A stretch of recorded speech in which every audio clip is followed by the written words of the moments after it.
Hi friends, welcome to GV talks. ఇప్పుడు మహారాష్ట్రకు సంబంధించిన ఎన్నికల ఫలితాలు ఆంధ్రప్రదేశ్లో సంచలనంగా మారాయి.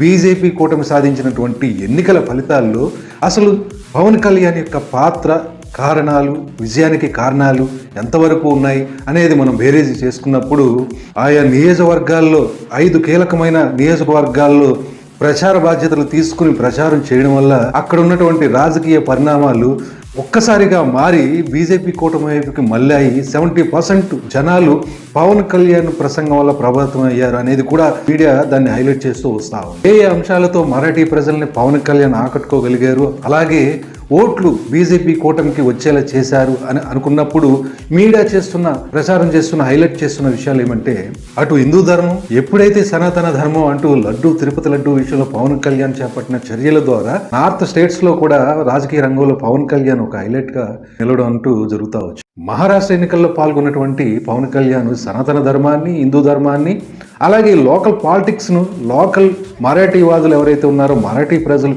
ఏవైతే ప్రాముఖ్యతను ఇస్తారో అలాంటి అంశాలను కూడా పవన్ కళ్యాణ్ ప్రస్తావించి అక్కడ ప్రజల్ని తన ప్రసంగంతో ఉత్తేజపరిచిన అంశాలు అయితే ఉన్నాయి. ముఖ్యంగా మహారాష్ట్ర రాజకీయ రంగంలో ఒక సంచలనంగా చెప్పుకునే రాజ్ ఠాక్రే గురించి కానీ, ఛత్రపతి శివాజీ గురించి కానీ ఆయన ప్రస్తావించి అక్కడ మరాఠీ ప్రజలకు తన ప్రసంగాల ద్వారా, తనకున్నటువంటి ఇమేజ్ ద్వారా బీజేపీ కూటమి అభ్యర్థుల్ని అత్యధిక మెజార్టీతో గెలిపించేలా చేశారనేది మీడియా ప్రస్తావిస్తున్న విషయం. గతంలో మోడీ కూడా ఒక సందర్భంలో పవన్ కళ్యాణ్ ఉద్దేశించి సూపర్ ఆంధీ అంటే సూపర్ తుఫానుగా వర్ణించినటువంటి ప్రచార ఫలితంగా వచ్చినటువంటి విజయము, ఫలితాలు కూడా పవన్ కళ్యాణ్ని ఉత్తరాది రాజకీయ రంగంలో హైలైట్గా నిలిచేలా చేశాయి.